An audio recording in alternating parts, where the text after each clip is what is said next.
நம்ம வளர்ந்து இருக்கிறோமா? உண்மையான வளர்ச்சியா? ஆண்டு காலத்துக்கு பிறகு இன்னைக்கு 2 எம்எல்ஏ, அன்னைக்கு தமிழ்நாடு 2 எம்எல்ஏ. அப்போ நமக்கு பலம் இருக்கு, எல்லாம் நம்மிடம் இருக்கு, சக்தி இருக்கு, இளைஞ சக்தி எல்லாமே இருக்கு. வழிகாட்டுறதுக்கு ஐயா இருக்கிறார், கொள்கை இருக்குது, செயல் திட்டம் இருக்கு, தொலைநோக்கு பார்வை இருக்குது, எல்லாம் இருக்கு. ஆனால் அன்றைய காலத்தில் இருந்த உழைப்பு, இன்னைக்கு இருக்கிற உழைப்பு, அதை நம்ம ஏத்துக்கணும். குறைச்சுதான். ஏத்துக்கிறீங்களா? ஏத்துக்க மாட்டீங்களா? ஏத்துதான். அன்னைக்கு எந்த எதிர்பார்ப்பும் கிடையாது. ஐயா சொல்லிட்டாரு, நான் போய் குதிக்கணும், குச்சிட்ட களத்துல இறங்கணும். இன்னைக்கு போன் வச்சுட்டான், கிராமத்துக்கு போறது கிடையாது, ஒன்றிய செயலாளர் போறது கிடையாது, மாவட்ட செயலாளர். இது நான் பொதுவா இங்க மட்டும் சொல்லல, ஏன்னா நம்மளுடைய இலக்கு வச்சிருக்கிறோம். இன்னைக்கு தமிழ்நாட்டுல யாரு போய் கேளுங்க, பொதுவானவங்க கேளுங்க, பாட்டாளி மக்கள் கட்சியா? அதுதான் சிறந்த கட்சி. நல்ல கொள்கை வச்சிருக்கிறாங்க, நல்ல கோட்பாடு, தொலைநோக்கு பார்வை, தொலைநோக்கு சிந்தனை, தினம் ஐயாவுடைய அறிக்கை, தினம் போராட்டங்கள், இதுதான் சிறந்த கட்சி என்று யாரு கேட்டாலும் சொல்லுவாங்க. ஆனால் அந்த களத்துல இந்த செய்திகளை நீங்க போய் சேர்க்கிறீங்களா? இல்ல. சேர்த்தா போதும். கடந்த நாடாளுமன்ற தேர்தல் கடந்த ஆண்டு நடந்தது. எனக்கெல்லாம் எவ்வளவு பெரிய வருத்தம். 1,20,000 இந்த தொகுதி, நாடாளுமன்ற தொகுதியில் 6 சட்டமன்ற தொகுதிகள் இருக்கிறது. இந்த 6 சட்டமன்ற தொகுதியில் நம்ம 4 தொகுதிகள் இதற்கு முன்பு சட்டமன்ற உறுப்பினர்களாக வெற்றி பெற்றோம். 6ல 4 எம்எல்ஏ நம்ம அந்த தொகுதியில் இருந்தோம். ஆனா நம்ம கிடைச்சது எவ்வளவு வாக்குகள்? சொற்ப வாக்குகள். சரி, திமுக 500 ரூபாய் கொடுத்தா, அண்ணா திமுக 500 ரூபாய் கொடுத்தா, ஆனாலும் நம்ம வாக்குகள், நம்முடைய உழைப்பு அது எங்க போச்சு? ஓமலூர் தொகுதியில நம்ம சட்டமன்ற உறுப்பினர் இருந்தோம், 52,000 வாக்குகள் தனியாக பெற்றோம். எடப்பாடி தொகுதியில் 55,000 வாக்குகள் அண்ணாதுரை போட்டிட்டப்போ தனியாக போட்டிட்டோம். எங்க போச்சு? அதெல்லாம் மீண்டும் வர வேண்டும், வர வைக்க வேண்டும். நீங்கள் உங்களுடைய கடமை, அது நடக்கும். எங்கேயும் போல வாக்குகள் எங்கேயும் போல இருக்கு. இன்னும் 10 மாதம் தேர்தலுக்கு, சட்டமன்ற தேர்தலுக்கு இருக்கு. 10 மாதத்துல நீங்க களத்துல இறங்குங்க, செயல் திட்டம் இருக்கு, களத்துல இறங்குங்க. நேரா நம்ம போன்று, உங்களை போன்று யாராலும் உழைக்க முடியாது. ஆனா இப்ப ஏதோ ஒரு கோயில் அப்படி இப்படின்னு ஒன்று மைண்ட் கொஞ்சம் எல்லாம் கிளியர் ஆயிட்டு நினைக்கிறேன். களத்துல இறங்கு. ஏன்னா நம்ம கட்சிக்கு ஒரு மிகப்பெரிய சொத்து யாருன்னா என் தம்பிகளும் என் தங்கைகளும் தான் மிகப்பெரிய சொத்து. எந்த கட்சிக்கும் இந்த சொத்து கிடையாது, எந்த கட்சிக்கும் கிடையாது. என் தம்பிகளோ என் தங்கைகளோ எந்த எதிர்பார்ப்பும் இல்லை. அவங்களுக்கு சொல்லிட்டாருமா, ஐயா சொல்லிட்டாருமா, எந்த இது வேணாம் அது வேணாம், அவனுக்கு உள்ள மனசுக்குள்ள அப்படியே அந்த வெறி, இன்னும் 10 மாதத்துல நான் பார்க்கணும். சேலம் மாவட்டம் தமிழ்நாட்டின் முதன்மை மாவட்டம். இந்த தேர்தலில் நம்ம எல்லா இடத்துலயும் நம்ம வெற்றி பெற வரும். ஒரு சில பேர் கூட்டணி கூட்டணி கூட்டணி, அந்த அளவுக்கு இந்த தொகுதியில், இந்த மாவட்டம் தனியாக வெற்றி பெற்ற தொகுதி கூட்டணி இருக்கு இல்ல, அதை பற்றி நீங்க நினைக்க வேண்டாம். தனியா போட்டிட்டோம்னா சேலம் இந்த மாவட்டத்தில் 11 தொகுதியில 8 தொகுதிகள் நாம் வெற்றி பெறணும். தனியா போட்டியிட்டா வெற்றி பெறுகின்ற வரை அந்த அளவுக்கு. ஏன்னா இந்த தொகுதி, இந்த மாவட்டம் நமக்கு 10 தொகுதிகள் கொடுத்திருக்கு. பாட்டாளி கட்சியில அதிக எம்எல்ஏக்கள் கொடுத்த மாவட்டம் எந்த மாவட்டம்? சேலம் மாவட்டம். இந்த மாவட்டம் நம்ம மாவட்டம் தான். இதே போன்று நம்ம இந்த மாவட்டத்துக்கு எவ்வளவு மக்கள் ஐயா செஞ்சிருக்கிறார். மேட்டூர் உபரிநீர் திட்டம் முதல் சொன்னது ஐயா தான். தண்ணி வீணா போதியா, கடல்ல போதியா, அந்த தண்ணி வீணா போற தண்ணி இந்த மாவட்டத்துக்கு திருப்பி விடுங்க. முதல் ஐயா சொன்னதான். 50,000 விவசாயிகளை வைத்து இங்க சேலத்துல எவ்வளவு பெரிய ஒரு போராட்டத்தை ஐயா நடத்தினார். 50,000 விவசாயிகள். அன்றைய முதலமைச்சர் கலைஞர் அதை பார்த்துட்டு இவ்வளவு பேர் வந்துட்டாங்களா, சரி ஒரு அறிவிப்பு அடிச்சு, சும்மா காசா பணமா அறிவிப்பு 3000 கோடியில இந்த மேட்டூர் உபரிநீர் திட்டம் சேலத்தில் நிறைவேற்றப்படும். இது வரைக்கும் கலைஞர் அப்போ கலைஞர் 3 முறை அறிவிச்சார். ஜெயலலிதா 2 முறை அறிவிச்சார். திட்டம் எடப்பாடி அவர்கள் ஆட்சி காலத்துல 500 கோடி ரூபாயில அங்க ஒரு ஏதோ கொஞ்சம் கிராமத்துக்கு தண்ணி எடுத்துட்டு போயிருக்கிறாங்க. நம்ம நோக்கம் என்ன? தலைவாசல் வரைக்கும் 11 தொகுதியில போகணும். சரபங்கா நதியில இணைக்கிறது, திருமணி முத்தாறுல இணைக்கிறது, வசிஷ்ட நதியில இணைக்கிறது, இதெல்லாம் இணைச்சு எல்லாம் ஏரி குளங்களை நிரப்பணும். எல்லாத்தோட பனமரத்துப்பட்டி ஏரி ஒரு டிஎம்சி தண்ணி கொள்ளளவுப்பட்ட ஏரி. சேலம் மாவட்டம் சேலம் மாநகரத்துல மக்களுக்கு ஓராண்டு தேவை எவ்வளவுன்னா 1 டிஎம்சி தண்ணி. அந்த 1 டிஎம்சி தண்ணி கொள்ளளவு கொண்ட பனமரத்துப்பட்டி ஏரி நீங்க போய் பாருங்க. நானும் போய் பார்த்தேன். பொட்டல் கால வேலி காத்தா கருவேலம் சீமகருவேலம் அதை கூட தூர்வாரி சுத்தப்படுத்த துப்பில்லாத ஆட்சி தான் இங்க நடந்தது. துப்பு கிடையாது ஆட்சி. திட்டம் சாதாரண திட்டம் நம்ம கிட்ட இருக்கியா? நம்ம கிட்ட வரம் இருக்கு, இயற்கை கொடுத்த வரம். அதை பாதுகாக்க முடியாத துப்பு இல்லாத ஆட்சி.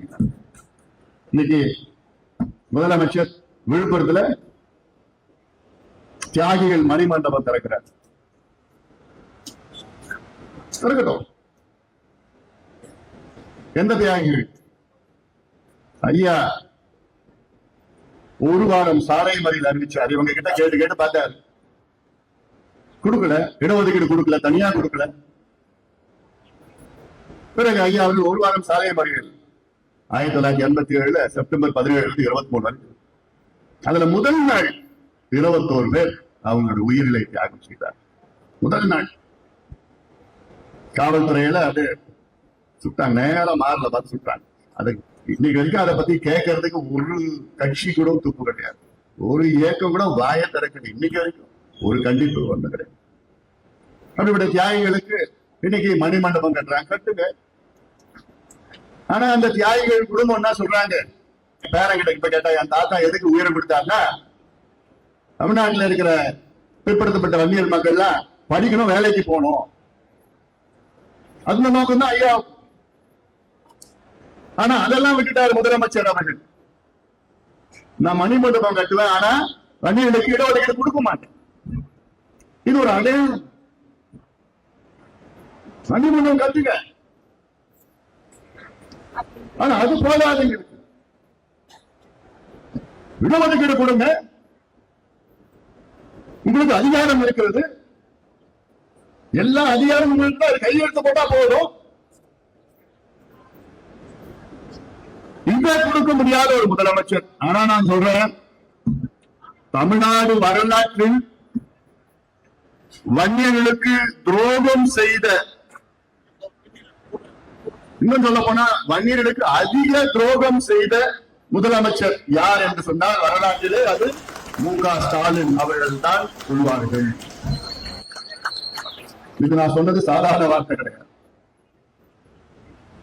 ஏன்னா எம்ஜிஆர் கூட ஐயாவுக்கு நேரம் கொடுக்கல, ஆனா அது அவருக்கு தெரியாது. அதன் பிறகு எப்படியும் ஐயாவுக்கு சந்தித்த நேரத்துல எம்ஜிஆர் அவர்கள் ஐயா கிட்ட, ஐயா வந்து எம்ஜிஆர் அவர்கிட்ட பார்த்து பேசி, இந்த சமுதாயம் பின்தங்கி இருக்கு, இவ்வளவு வரலாறு எல்லாம் ஐயா பேசின பிறகு, ஐயோ எனக்கு தெரியாம போச்சு டாக்டர், இப்படி இருக்கிறா, இவ்வளவு மோசமா இருக்கா, யாருமே சொல்லல என்கிட்ட. அங்க 2 அமைச்சர்கள் பக்கத்துல நின்றுட்டு இருந்தாங்க. அவங்களை பிடிச்சி திட்டுன்னு திட்டி விட்டார். பேரை சொல்ல விரும்பல நான். அந்த 2 அமைச்சர்கள் திட்டு, என்ன நினைச்சிட்டு இருக்கீங்க, இவ்வளவு சொல்லிட்டு இருக்காரு, இவ்வளவு காலமா எனக்கு ஏன் தெரியாம போச்சு. பிறகு ஐயா கிட்ட எம்ஜிஆர் சொன்னார், கடைசி காலத்துல சொன்னாரு, நிச்சயமா நான் செய்யறேன் அப்படி சொல்லிட்டு, அதன் பிறகு 15 விழுக்காடு இடஒதுக்கீடு தயார் பண்ணி வச்சாங்க மசோதா. அதன் பிறகு பார்த்தா அடுத்த மாதம் எம்ஜிஆர் அமெரிக்காவுக்கு போனார். அவருக்கு உடம்பு சரியில்லை, அப்புறம் இறந்துட்டார். அதன் பிறகு கலைஞர் வந்தார். கலைஞர் கூட 20 விழுக்காடு எம்பிசியில் கொடுத்தார். அதுல எல்லாத்தையும் சேர்த்து கொடுத்துட்டார். அவர் சமுதாயம் உள்ள சேர்த்து கொடுத்துட்டார். 107 சமுதாயத்தை கொடுத்துட்டார். அவரு கூட ஏதோ பண்ணிருக்கிறார். ஜெயலலிதா அம்மையார் அதுக்கு பிறகு வந்தாங்க. அந்த அம்மையார் நல்லதும் செய்யல, கெட்டதும் செய்யல. அதன் பிறகு எடப்பாடி பழனிசாமி வந்தாரு. அத 10.5 விழுக்காடு சட்டத்தை கொண்டு வந்தார். சட்டத்தை ரத்து பண்ணிட்டாங்க ஸ்டாலின் அவர்கள் ஆட்சி காலத்துல. சரியான முறையில வாதம் நடக்கல, நீதிமன்றத்துல ஏதோ போட்டுக்கிட்டு பண்ணி, பிறகு உச்ச நீதிமன்றம் ஒரு தீர்ப்பு வழங்குகிறது. என்னன்னா, தமிழ்நாட்டில் வன்னியர்களுக்கு உள்ஒதுக்கீடு கொடுக்க எந்த தடையும் கிடையாது, தாராளமா கொடுங்க, கொடுக்கலாம் என்று யார் சொன்ன? உச்ச நீதிமன்றம் அதுக்கு மேல எந்த அப்பீலும் கிடையாது. உச்ச நீதிமன்றம் சொல்லுது தமிழ்நாட்டில் வங்கிகளுக்கு ஒதுக்கீடு கொடுக்கலாம், நியாயப்படுத்தி கொடுங்க, தரவுகள் சேகரிச்சு நியாயப்படுத்தி கொடுங்க, அவ்வளவுதான். இப்படி உச்ச நீதிமன்றம் சொல்லி 3 வருஷம் ஆகுது. ஆனா மு.க. ஸ்டாலின் அவர்களுக்கு கொடுக்கறதுக்கு மனசு இல்லை. ஆனா அதுல முதல் வருஷம் நானும் ஐயாவும் ஸ்டாலின் அவர்களை, முதலமைச்சர் அவர்களை ஐயாவை 3 முறை தனியா போய் சந்திச்சார். நான் சந்திச்சேன், நம்முடைய ஜி.கே. மணி அவர்கள் எல்லாம் சந்திச்சாங்க, குழுவெல்லாம் போய் எத்தனையோ முறை சந்திச்சு. ஒவ்வொரு முறையும் முதலமைச்சர் ஸ்டாலின் அவர்கள் நிச்சயமா நான் செய்யறேன்னு சொல்லியே நம்பிக்கை ஊட்டினார். ஐயாவுக்கும் எங்களுக்கும் நம்பிக்கை ஊட்டினார். நிச்சயமா செய்யறேன். ஒரு முறை என்னன்னு சொன்னாரு, ஏன் அசம்பிளியில ஸ்பெஷல் செஷன் வச்சுக்கிட்டு நான் கொடுக்குறேன், அந்த அளவுக்கு சொன்னார். சரி, எங்களுக்கு கொடுப்பாரு நம்பிக்கை. அப்புறம் பார்த்தா 2 ஆண்டுகளுக்கு பிறகு பார்த்தா அது பண்ண முடியாதுங்க, அது செய்ய முடியாதுங்க, அது மத்திய அரசு செய்யணுங்க. இந்த 2 ஆண்டு வேலையில என்ன மாற்றம் வந்தது அவருக்கு? என்ன, இந்த மக்கள் முன்னேறக்கூடாது, இந்த மக்கள் படிக்காம கல்வி அறிவு இல்லாம மதுவுக்கும் குடிக்கும் போதைக்கும் அடிமையாகி அப்படியே இருக்கணும், முன்னேறக்கூடாது. அப்பதான் இவங்களுக்கு ஓட்டு போடுவாங்க, இவங்க ஓட்டு வங்கி. அந்த ஒரே காரணத்துக்காகத்தான் இன்னைக்கு ஸ்டாலின் அவர்கள் அதிகாரம் இருந்தும், தரவுகள் இருந்தும், உச்சநீதி வழக்கு தீர்ப்பு இருந்தும், எல்லாம் இருந்தும் மனசு இல்லை, கொடுக்கிறது மனசு இல்லை. இந்த மக்கள் படிச்சுடுவாங்க, படிச்சா முன்னுக்கு வந்துடுவாங்க, ஓட்டு போட மாட்டாங்க. ஒரே காரணம் தான். நான் கேட்கிறேன், உங்களுக்கு மத்திய அரசு அந்த கணக்கு எடுத்து இல்ல மத்திய அரசு செஞ்சாதான் நீங்க கொடுக்க முடியும்னா, நீங்க மத்திய அரசுக்கு ஒரு கடிதம் எழுதி பாருங்க. என்ன கடிதம் எழுதுங்க? மத்திய அரசு கிட்ட போயிட்டு 20 விழுக்காடு MDCயை மறுசீரமைப்பு செய்ய நாங்கள் திட்டமிட்டிருக்கின்றோம், உள்ஒதுக்கீடு கொடுக்க திட்டமிட்டிருக்கின்றோம், அது செய்வதற்கு எங்களுக்கு அதிகாரம் இருக்கிறதா என்று ஒரு கடிதம் எழுதுங்க. நான் எழுதியிருக்கலாம்ல. மத்திய அரசு முடியுமா முடியாதான்னு சொல்லுவாங்களே, அதெல்லாம் பண்ண மாட்டேன், அதெல்லாம் செய்யறது கிடையாது. நாங்க மணிமண்டபம் கட்டுவோம், அந்த தியாகிகளை வர வச்சு அவங்க கிட்ட சொல்லி 2 நாளா ட்ரைனிங் நடக்குது. அவங்களுக்கு 21 தியாகி குடும்பத்தை 2 நாள் மணி இந்த தாசில்தார்லாம் கூட்டிட்டு போயிட்டாங்க. கூட்டிட்டு போய் அங்க உட்கார வச்சு நீங்க இப்படி சொல்லணுங்க, கலைஞர் செஞ்சாரு சொல்லணும், ஸ்டாலின் செஞ்சாரு சொல்லணும், இப்படி சொல்ல வீடியோ எல்லாம் எடுத்துட்டு இருந்தாங்க. யாரு சொன்னாலும் என்ன, அதற்கு இந்த 20 விழுக்காடு இடஒதுக்கீடு கிடைச்சதுக்கு காரணம் ஒரே ஒரு நபர், மருத்துவர் ஐயா அவர்கள் தான், நம்முடைய ஐயா அவர்கள். எத்தனை பேர் என்ன சொன்னாலும். அதனால இதெல்லாம் வரலாற்றில் இருக்கும், நல்லா பேச போறாங்க. இதெல்லாம் இன்னைக்கு மட்டும் நம்முடைய அண்ணன் வீரபாண்டியா இருந்திருந்தாருன்னா இன்னைக்கு 10% நம்ம கிடைச்சிருக்கும். ஏன்னா அவர் எப்படியாவது ஸ்டாலின் அவரிடம் போட்டு சண்டை போட்டு போராடி எப்படியாவது வாங்கி கொடுத்திருப்பாரு. ஏன்னா அவருக்கு தெரியும், உணர்வுபூர்வமா சமுதாயத்துடைய பலத்தை பத்தி தெரியும், பலவீனத்தை பத்தி தெரியும். அதனால அதெல்லாம் இன்னைக்கு, ஆனா இன்னைக்கு அவர் இல்ல, நம்ம மத்தியில இல்ல. இருந்திருந்தாலும் நிச்சயமா எப்படியாவது போய் சண்டை போட்டு இன்னைக்கு யாரும் இல்ல, உள்ள கேள்வி கேட்கறதுக்கு யாரும் இல்ல. நம்ம சார்பில் உள்ள போய் திமுக கேள்வி கேட்கறது கூட யாரும் கிடையாதுங்க. அந்த சூழல் தான் வந்துருச்சு. இன்னைக்கு இன்னொரு 10 மாசம் அவ்வளவுதான், பொறுத்துட்டு இருக்கு. 10 மாசத்துல இவங்களுக்கு ஒரு பண்ணவும் போறது கிடையாது. பாத்துடலாம், எல்லாம் பாத்துக்கலாம். சேலம் மாவட்டத்துல எவ்வளவு ரயில்வே கோட்டம் ஐயா, அதாவது நம்முடைய ரயில்வே துறை அமைச்சர் அரங்க வேலு அப்ப இருந்த, அப்போ எவ்வளவு சேலம் ரயில்வே கோட்டம் இந்த பகுதி, இந்த டிவிஷன் பால்காட்ல இருந்து, கேரளாவில இருந்தது. ஐயா சொல்லிட்டாரு, அரங்க வேலு கூப்பிட்டு வச்சு, நீ என்ன பண்ணிடோ தெரியாது, சேலம் ரயில்வே கோட்டம் வரணும். ஏன்னா இந்த சேலம் ரயில்வே கோட்டம் காமராசர் காலத்துல இருந்து கோரிக்கை. காமராசர் நினைச்சு பாருங்க, காமராசர் காலத்துல யாரும் கொண்டு வர முடியல. அப்புறம் வேலு, மினிஸ்டர் வேலு போய் பார்த்தாரு. கேரளா எம்பிங்க அவ்வளவு எதிர்ப்பு நாடாளுமன்றத்துல, முடியவே முடியாது, அது பிரிச்சு கொடுக்க மாட்டோம் அப்படின்னு எவ்வளவு சத்தம், பிரச்சனை, ஏகப்பட்ட பிரச்சனை. பிறகு அரங்க வேலு ஐயா சொன்னார், ஐயா அது ஏதோ கொஞ்சம் பிரச்சனை இருக்குது ஐயா, அது கொஞ்சம் காம்ப்ளிகேட்டட் சொன்னார். ஐயா ஒரே வார்த்தை சொன்னார், வேலு உங்களால செய்ய முடியலன்னா நான் வேற அமைச்சரை விட்டு நான் செய்ய வைக்கிறேன். யாரு சொல்லி விட்டாரு. வேற அமைச்சர் வச்சு என்ன செஞ்சிடறேன். உடனே வெளியில போனாரு. அங்க போய் பார்த்தா பேசி என்னன்னாலும் பாத்துக்கலாம்னு ஒரு முடிவுல போய் அந்த தைரியம் கொடுத்து நேரா போனாரு. என்னன்னாலும் பாத்துக்கலாம். அங்க பேசி ஈசி போட்ட சேலம் ரயில்வே கோட்டம் அறிவிச்சிட்டாங்க. ஐயா என்ன வந்திருக்க போன நேரத்தை கூட பேசியிருந்தேன். இன்னைக்கு 27 விழுக்காடு ஓபிசி என்று இந்தியாவிலே இன்னைக்கு இடஒதுக்கீடை கொண்டு வந்தவர் யாருன்னா மருத்துவர் ஐயா அவர்கள் தான். ஏன்னா இது மீடியால வராது, தெரியாது, நிறைய பேருக்கு தெரியாது. 2006 ஒரு யூபிஏ மீட்டிங், அப்பெல்லாம் ஐக்கிய முற்போக்கு கூட்டணியில நம்ம அங்கமா இருந்தோம். அது ஆண்டுதோறும் ஒரு கூட்டம் நடக்கும். அந்த கூட்டத்துல என்னென்ன பிரச்சனைகள் எல்லாம் சோனியா காந்தி அம்மையார் தலைமையில அந்த கூட்டம் நடக்கும். பிரதமர்ல இருந்து எல்லா கட்சி உடைய தலைவர்கள் அந்த கூட்டத்தில் கலந்துப்பாங்க, கூட்டணி கட்சி தலைவர்கள் கலந்துப்பாங்க. அப்போ அந்த கூட்டத்தில் ஐயா கலந்துட்டு அதுல இந்திய அளவில ஓபிசி கல்வி நிலையத்துல 27% இடஒதுக்கீடு வேணும்னு கேட்டிருந்தாங்க. அதாவது நம்ம பாட்டாளி கட்சி கோரிக்கையே ஒண்ணுதான், காமன் மினிமம் ப்ரோக்ராம் குறைந்த செயல் திட்டம், குறைஞ்சபட்ச அந்த காமன் மினிமம் ப்ரோக்ராம் நம்மளோட கோரிக்கை 27% ஓபிசிக்கு இடஒதுக்கீடு கொடுக்கணும்னு 2004 நம்ம கொண்டு வந்தோம். அதுல ஒண்ணுதான் நம்ம கோரிக்கை. 2 ஆண்டு காலம் கோரிக்கை நிறைவேற்றல. மாறாக அன்று பிரணாப் முகர்ஜி அவர்கள் அது முடியாதுன்னு வெளியில அறிவிச்சிட்டார். பிறகு ஐயா அந்த கூட்டம் நடக்குது. கூட்டத்துல ஐயா மூஞ்சிலாம் செவந்து போச்சு, கோவம் வந்துடுச்சு. நின்று மேடம், இந்தியாவில ஓபிசிக்கு 27% நீங்க இடஒதுக்கீடு கொண்டு வரலன்னா we don't want to be in the alliance, இந்த கூட்டணியில நாங்க தொடர விரும்பல மேடம் அப்படின்னு எழுந்து சொன்னார்.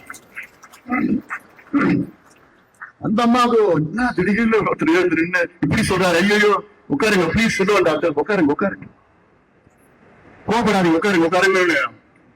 லாலு அங்க எதிர்க்க உட்காருங்க. லாலு ஏன் அமைதியா இருக்கீங்க, பேசுங்க. யாரு இப்ப லாலு பிரசாத் யாரு? உடனே அப்புறம் அந்த அம்மா என்ன பண்ணாங்க, இல்ல மறுபடியும் நாங்க மாலையில சந்திக்கிறோம், சாயங்காலம் மறுபடியும் 2வது மாலை சந்திக்கிறோம். இது வரைக்கும் நடந்ததே கிடையாது. ஒரு வருஷத்துக்கு ஒரு கூட்டம் அவ்வளவுதான். அதுல மறுபடியும் மாலையில சந்திக்கிறோம்னு சொன்னாங்க. எல்லாம் போய் அப்புறம் ஐயா கலைஞருக்கு போன் பண்ணாரு. எல்லாத்துக்கும் போன் பண்ணி பேசி கம்யூனிஸ்ட்ல இருந்து அந்த கட்சி இந்த கட்சி எல்லாம் சரத் எல்லாம் பஸ் வாங்கலாம், எப்படியா பண்ணணும். திமுக ஒரு துரும்பு கூட எடுத்து வைக்கலாம், பேசக்கூடாது, ஆயத்தம். பிறகு அன்னைக்கு மாலையில பேசி லாபி பண்ணி கம்யூனிஸ்ட் எல்லாம் போட்டு பேசி அன்னைக்கு மாலையில சோனியா காந்தி அம்மா அறிவிக்கிறாங்க என்னன்னு, இந்தியாவில கல்வி நிலையங்களில் 27 விழுக்காடு இதர பிற்படுத்தப்பட்ட மக்களுக்கு இந்த ஆண்டிலிருந்து வழங்கப்படும்.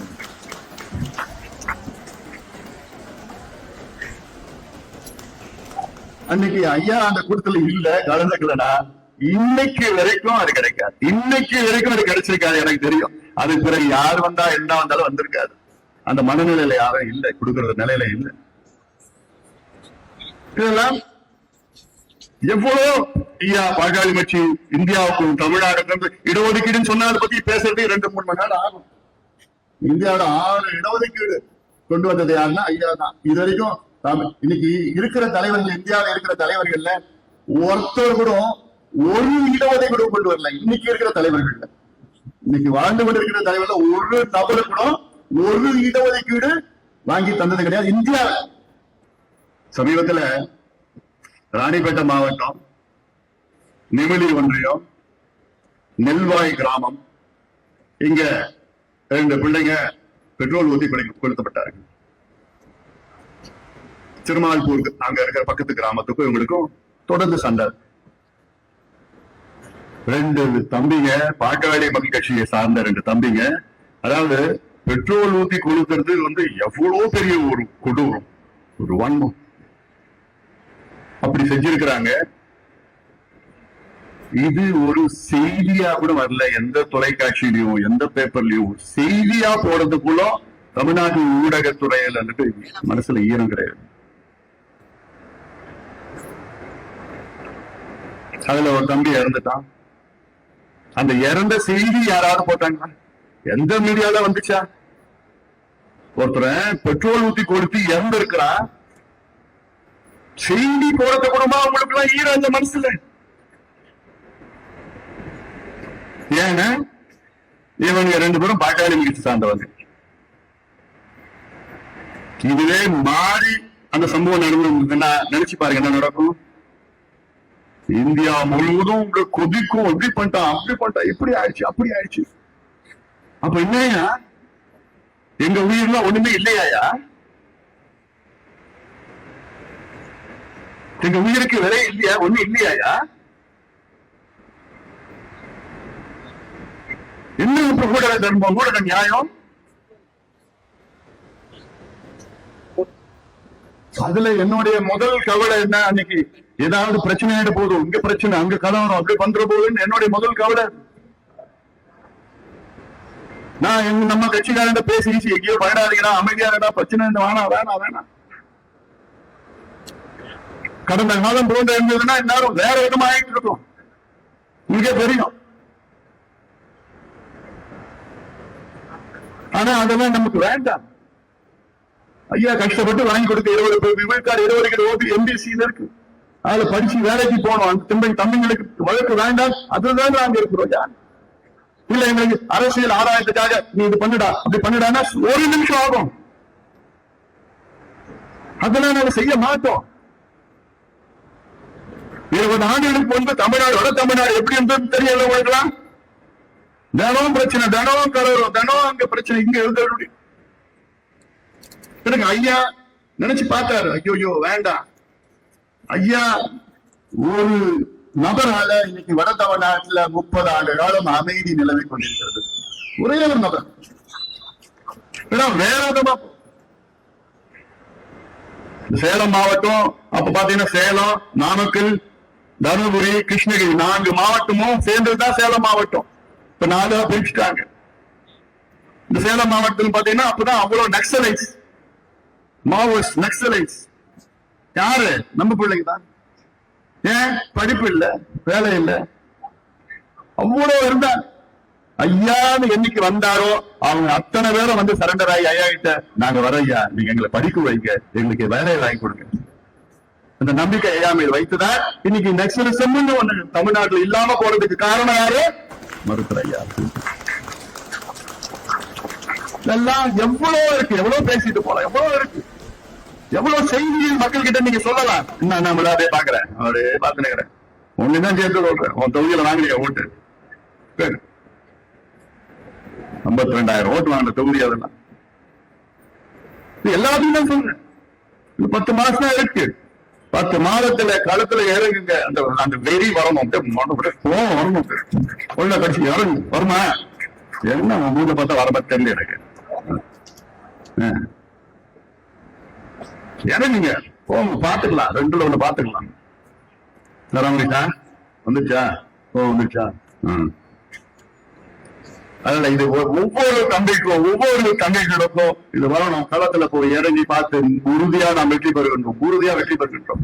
ஏன்னா தமிழ்நாட்டுல இனி வரும் காலத்துல எல்லா ஆட்சிகளும் கூட்டணி ஆட்சி தான். அதுல மாறுகிறது கிடையாது. தமிழ்நாட்டுல இனி வரும் காலத்துல எல்லா ஆட்சியும் என்ன? கூட்டணி ஆட்சி தான்.